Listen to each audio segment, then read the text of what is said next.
What I submitted was a prose poetry and a really short one. And I wrote it 2 years ago, early pandemic, because I didn't have nothing else to do. Classes were suspended, and there were still no news of whether we were going back to the university. So I had nothing else to do at home. So I decided to focus on writing, and my I guess my state of mind that time was in a weird place. So so it was my way of like, so writing was like my way of articulating my thoughts and just bringing out the just decluttering my mind. And so yeah, that's why I wrote this piece, and why I wrote it in this manner. As much as I wanted to share exactly what I was feeling through my writings, I had this part of me that wanted to hold back some of it. So I think the way I've written it is somewhat, I don't know, I think there's some ambiguity to it. I'm not sure, but that's how I feel like what there is. So actually, sometimes I feel like reading this piece again from 2 years ago, because I haven't touched this poem for a long time. It was just, I mean, it has been in my WordPress drafts for 2 years, and I never posted this. And I've always felt like there was something missing to this piece. And yeah, so that's why I think there's a some it's kind of ambiguous in a sense. I'm not sure. Sometimes I feel like far from the person who I was when I wrote this, but yeah, I want to get back to this and so I can just get it off my drafts and post it on WordPress. So yeah, and my questions are if if my choice of words or like my way of writing, I mean, is it weak in the sense that it doesn't have much effect? I mean, or like it, I don't know, it's not impressionable to the readers. This is actually connected to the third question. And my second, okay, so let's focus on the first question. Sorry. So yeah, is It's okay. what do you think of the choice of words or like how I chose to write it? And you could add what you think the poem is about, if if you guys have any idea or like impression on it. Well, I can start. Um, I wouldn't say that your writing style or your choice of words are weak. I actually like the simplicity of the prose poem, like the simple language that you chose. I feel like it matches this kind of slice of life ish kind of vibe, or just, you know how like when you encounter like nature poems, whether it's like, you know, from Japanese literature or I don't know, like American literature, they're actually also quite simple, I think, because that's really just part of the charm when it's something to do with nature. I don't know, but that's just the pattern that I see. So definitely your work follows the same pattern. I will say that I got curious about who the I is and who the other is in the poem. So I had the impression that obviously the I doesn't have to be you. So the I, let's just call the I the persona, and there's another person because you said and how both are bodies. So both just implies two. So I don't know what the relationship is between the persona and the other person. So yeah, like you said, you kind of planned to not have the poem like be too personal, at least from your end as the author, and that's okay. But I think it is quite interesting that there is a relationship going on here, and I do wish I kind of saw a little bit more about that. So I'll get into the specifics later when we get to your third question. But so far, I do like the simplicity of it, the clear images that you have, especially the last sentence. Actually, that I think that's my favorite. Yeah, so I'll keep it there first. Alright, thanks, Steph. That's actually, I think that's exactly what I think is missing in the story. Like more context to who the I and who is the other person in the our pronoun. So yeah, I think that's what miss that is what's missing in this piece. So thank you for the feedback. Anybody else? I can go next. Okay, go. So first of all, thanks for this piece, Mary. I really liked it, and it actually I was able to connect with this poem. Since it's so short, I guess I can give you like my interpretation line by line, almost, or like what came to my mind when I was reading it. So for now, I'll take comfort in knowing we're underneath the same sky. Um, I right away thought this is an long distance relationship. It's actually kind of a cliche, I think, in like LDRs. You know, this idea that we're under the same world or the same sky, uh, or like we're looking at the same moon. You know, those kind of things. So, um, really efficient because right away you already know what the relationship is about. Um, it didn't come. It didn't come clear to Steph, but that's what came to me right away. How both our bodies are enshrouded by its vastness. Um, At day we rage against the light with covert hopes to escape the absurdity. So you, I found it kind of like oxymoronic that you're gonna rage, but it's covertly rage. So it's like, okay, what are they? Why are they being covert? Why are they hiding? And to escape the absurdity, what is that absurdity they're talking about? I'm guessing that's the absurdity of life. And if this is a pandemic poem, then we know what that absurdity is. But when the sky is painted a darker hue, we surrender. Um, yeah, and like um, I guess it's just more of the black pill, right? When the sky is painted a darker hue, we surrender.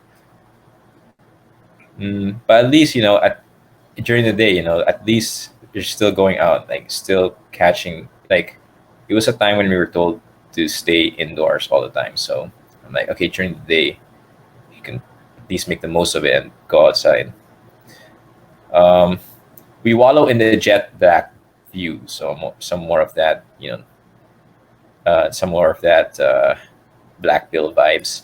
And our tired, lifeless eyes would glisten as they borrow the transient glimmer of bright silver moon.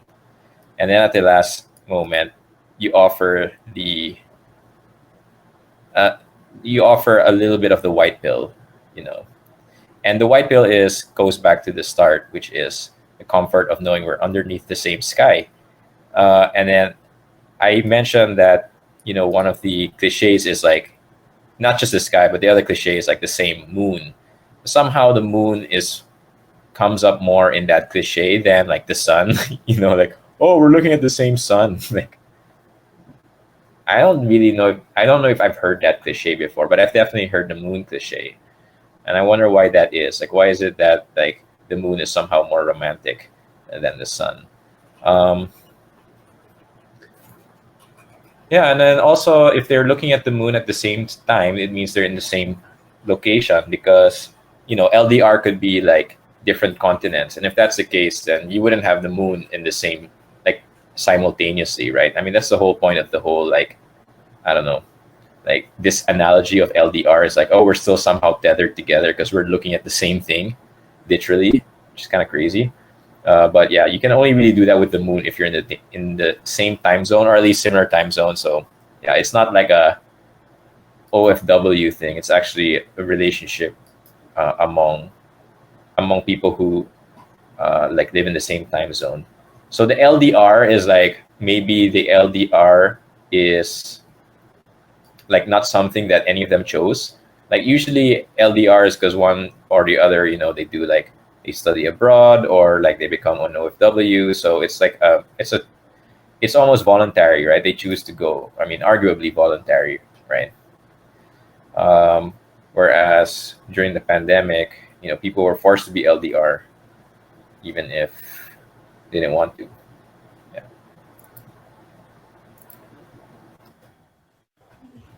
Thanks, Rafael. So yeah, this could actually this Actually, when I wrote this, I think I was still in LDR with my with my ex then.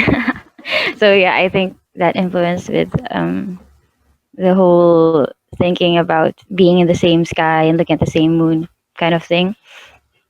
And yeah, actually, about the we rage against the light with covered hopes, escape the absurdity. The absurdity is like the whole day to day routines in life, the ones that super mundane stuff.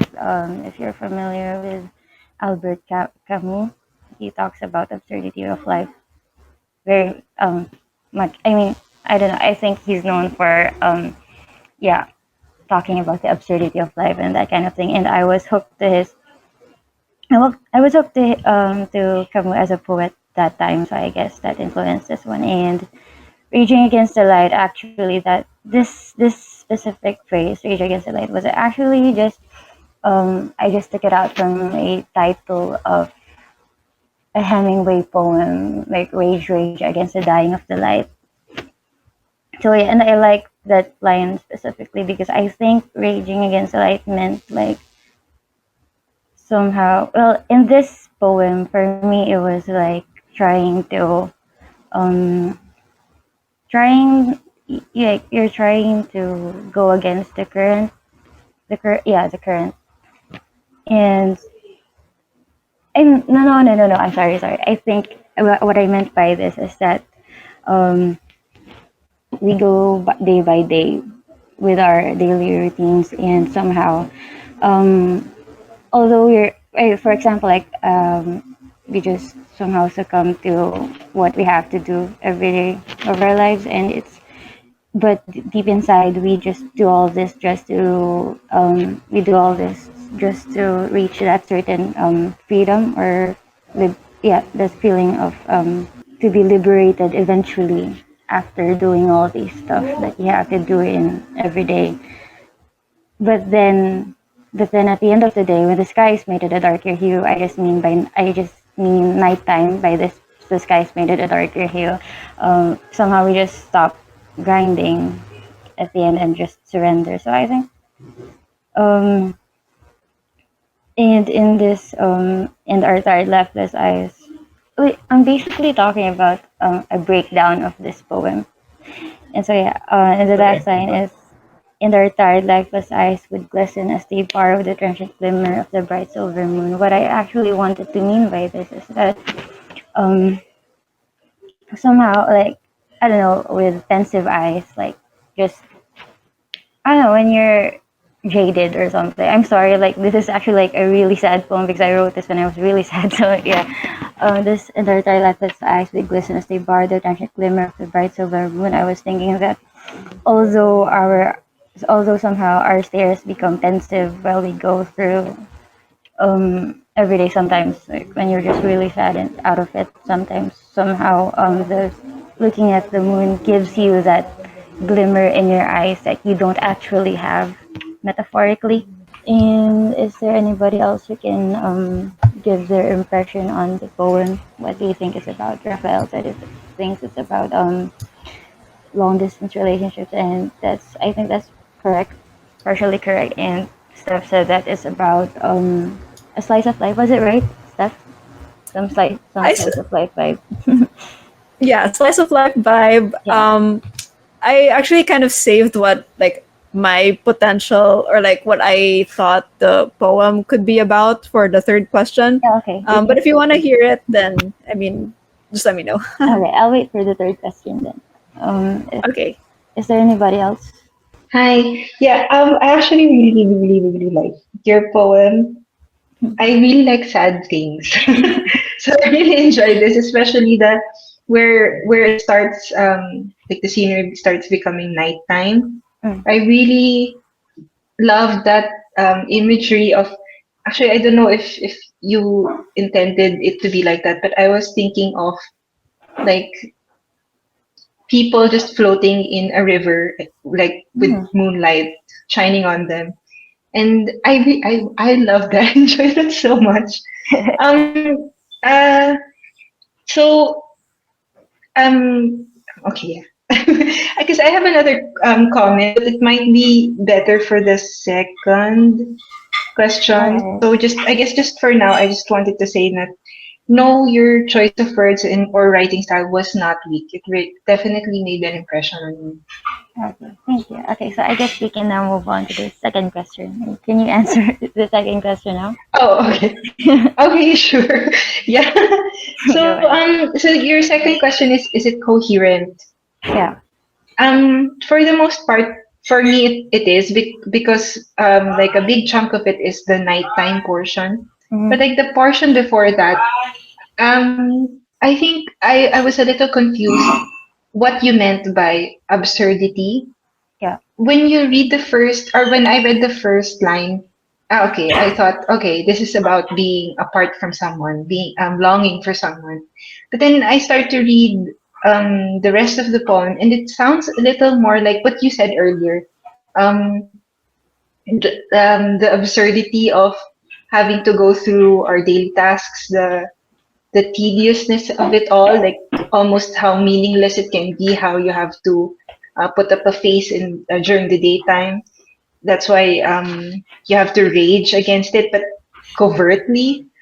So I think to me, I wasn't sure if the absurdity is coming from the fact that you're apart from someone that you care about, whatever that relationship might be, or just in general, life is, I don't know, Mm-hmm. meaningless. So I think if the absurdity is clarified a little bit more, it would make it more coherent, so to speak, or make the latter portion even more powerful. Because it seems like the nighttime portion is like a salve or a remedy for whatever this absurdity is during daytime. Mm-hmm. Yeah, I hope that made sense. Yeah, Sorry. it made sense. It made sense. I think actually I've always felt the missing part is in between the second and third sentence.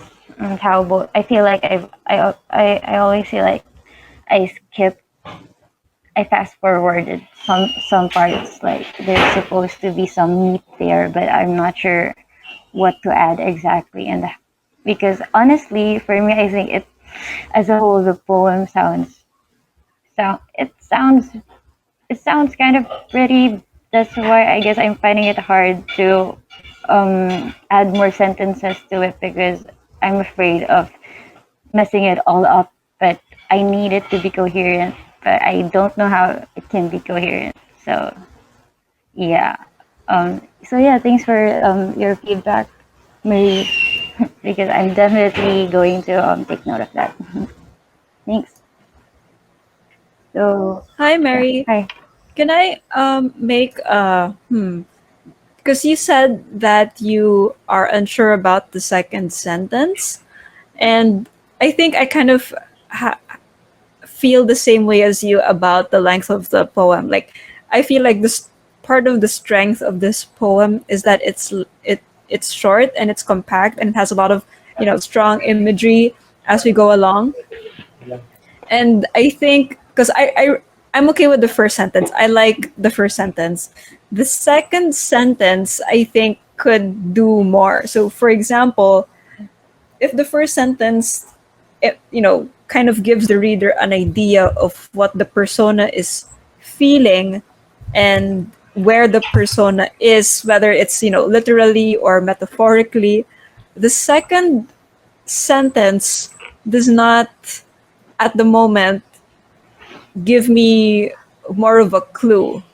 Mm, So it just what the second sentence does is it lets me know that there are two people involved, the persona and the other person, but where the other person is not clear here. So I think clarifying it will definitely, I think give that completeness you're looking for in your poem. okay. Because yeah. Okay. I got it. Thanks. Um, anybody else? Sorry, can I again just add Eh, to that? Sure. Feel free. Maybe sorry, maybe like a clue would be to ask how being enshrouded by the vastness of the sky helps with the, I don't know, the taking comfort. Like, why is that Mm, something that you take comfort in? Maybe that might be one clue. okay, that's interesting. I will take note. So the third question, like, how can I make it more impressionable to the reader? Like, to a point that they'll be able to have a more solid interpretation of the poem, because I always felt that this is still lacking substance, something like that. Okay, so I'll go again. So Raphael already mentioned the LDR earlier, and you also confirmed that it was LDR at the time Yeah. of you writing this.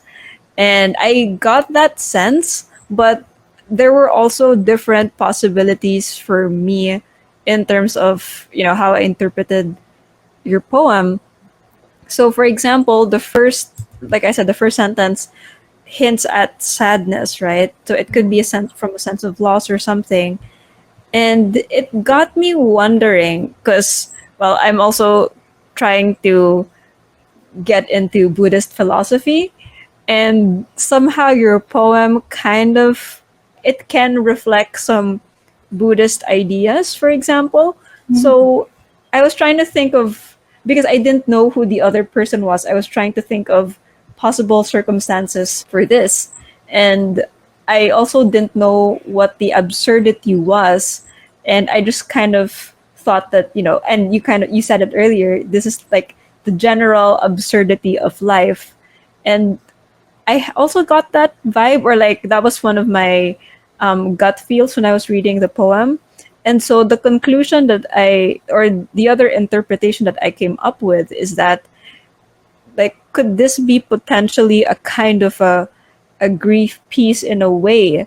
So what do I mean by that? So I don't think we usually think of life's absurdity when until shit hits the fan. Yeah. So that could be someone's death or, a fucking pandemic. And so it kind of, that's why I started wondering, if this could be a grief piece. And I think the Buddhist idea of like, we don't really die.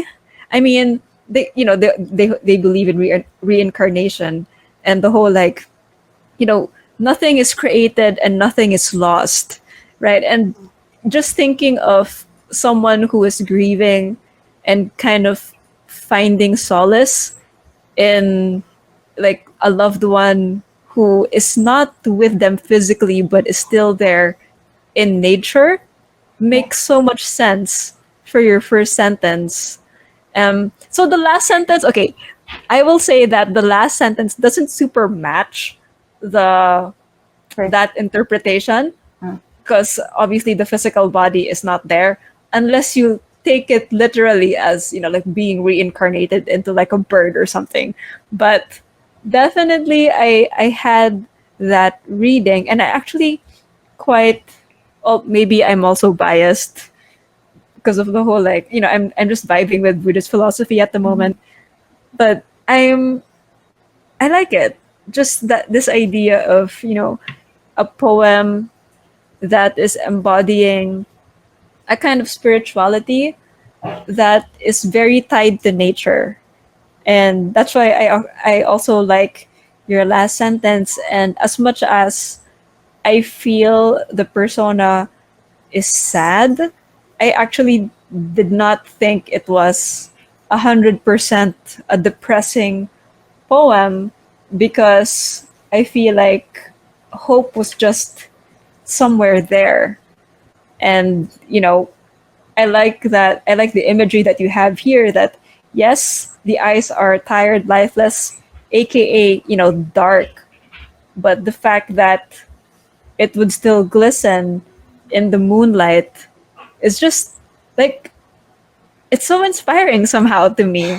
So yeah, like I your poem has this potential of not just being about an LDR, but kind of just appreciating what you have now, and maybe taking comfort from maybe the people we've lost, whether that's like an actual like relationship partner like that, or a loved one, family like that.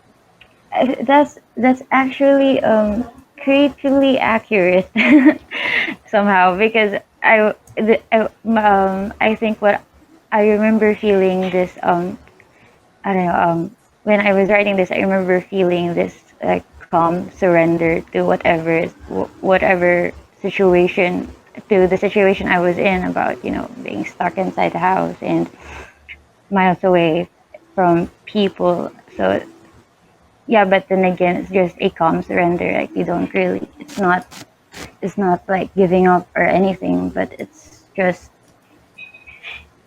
there's this, I don't know, it's just the two words, just two words. I think calm surrender. That's it.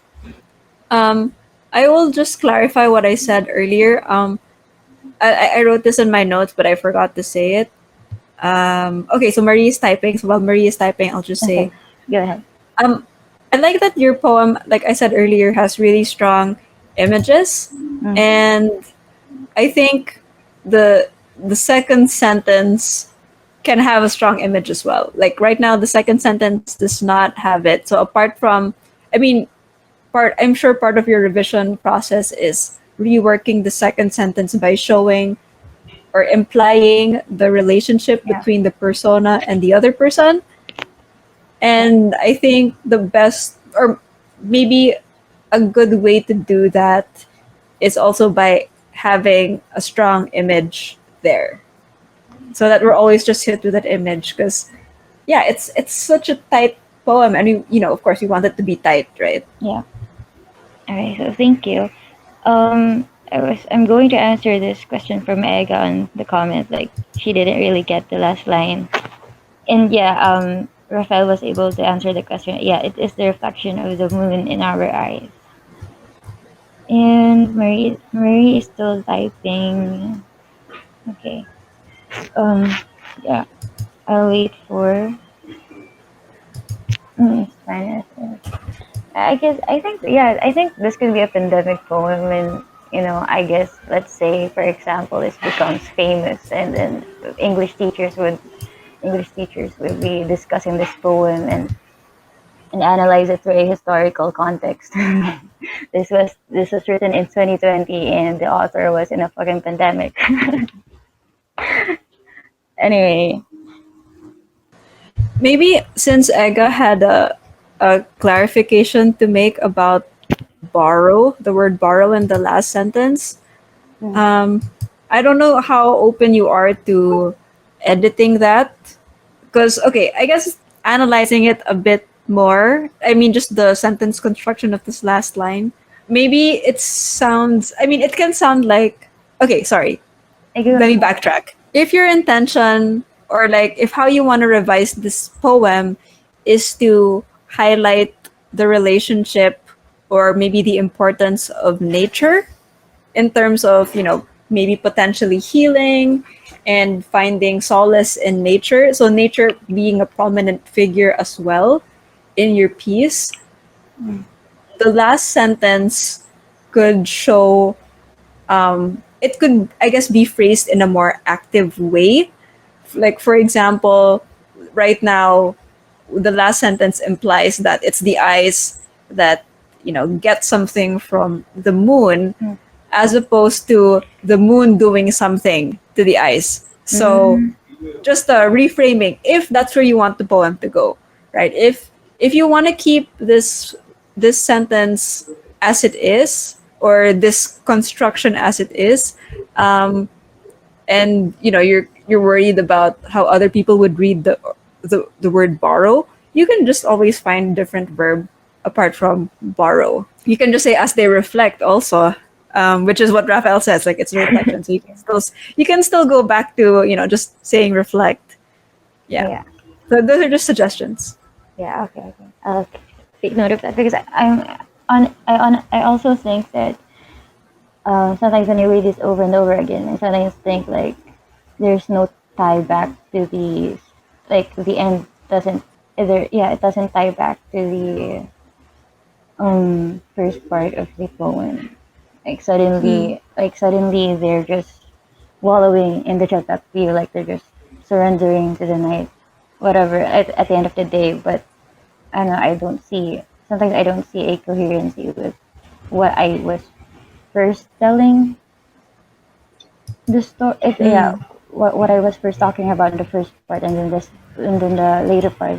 Suddenly, I feel like somehow it's a different plot all of a sudden, but I'm not sure. Maybe I was just overthinking it because I've been reading it over and over again. I'm not sure. Right. Yeah. Okay. So since you mentioned the wallowing in the jet black view, and you said like there are some readings that you have where it's just like, oh, just wallowing. Um, and you have the option of making it like they wallow in the jet black view precisely so that they can catch a glimpse of the moon, for example. So you can potentially tie in the last sentence to that. Like, there's a reason why they wallow, and it's not just wallowing, but Mhm. like they need to wallow so that they can actually, catch a glimpse of the moon and have the moon's reflection, etc., etc. So, yeah, I think yeah, that's just an option. It's really minor though. Like, it's just minor editing when it comes to just adding or changing punctuations. But I think you have it here. You just need to figure out what you want exactly the poem to say. Yeah. Okay. Okay. Thanks. Yes, Mary is still type. Okay, Oh, Mary. there. Hi Mary. Sorry, my internet. I think your poem is already lovely. If you wanted to put even more layers of meaning in it, I think you could also explore the contrast between how the daylight is so repugnant. Yeah, but the borrow light is more welcomed by the persona. Interesting. Interesting. I like this one. Um, which is interesting, especially since the moon's light itself is barred, so now it's twice barred, so to speak. For me, this conflict. I like. Oh yeah. Okay, this is interesting. Thanks, Marie. This was definitely worth the wait from all your typing. Thanks. Sorry. Okay, I'll definitely take note of it. I like your suggestion about exploring the contrast between how the daylight is so repugnant and then there's this borrowed light that is more preferred by the person. I like it. Okay. Thanks. And yeah, um, wait, oh, I'm still processing it. I think I'm able to get a lot of suggestions and feedbacks that will. I feel like they're already enough so far. So how I could work around with this poem to make it more strong in like story wise. So yeah, I think I'm pretty satisfied so far. Unless you guys have any more questions about I have the a poem. question. Okay, go ahead. Why did you decide not to title the poem? I didn't feel like, aside from having no idea what's a good title for it, I guess at that time I also, when I finished writing this, like as I wrote the last sentence, I was thinking that remember I also said a while ago that I sometimes I feel like um, sometimes I feel like there's no tie back from the first part and this last part of the poem. Like it doesn't all tie up together. So when I finished writing this poem, I was thinking, the question that popped in my mind, I was like, what's this about again? I feel like I was in a haze when I wrote this, and then I got out of that haze, and then suddenly I was thinking, it's like I forgot exactly what I wanted it to be, what I wanted it to be about. So that's why it doesn't have a title, because at the end I felt lost about what's it exactly about. Is it about um is it about being comforted? Is it about trying to be comforted that this person isn't really with you right now, or is it something just a general kind of thing? Like it doesn't have to be an intimate relationship, but just the general like people being everybody and everything just being interconnected with one another. So yeah, I wasn't really sure what I intended. At the end of the poem, I wasn't really sure what was the exact intended message. So yeah, that's why I don't have a title for it yet. Okay, but you intend to put one, right? Like once you figure this all out. Yeah, once I figured it all out. For now, I still feel like my intention is still vague. Yeah. Okay. But I think once I added more context to who you and I are in this poem, I think I'll be able to figure one out. Thanks for the question. Anybody else? Random question about the poem. Okay, none. So everyone's good. You're good, Mary. Yeah, I'm good. I'm good. All right. Good job. Yay! Thank Yay! you, Clap! everybody. Clap! Clap! Clap! Thank you, everybody.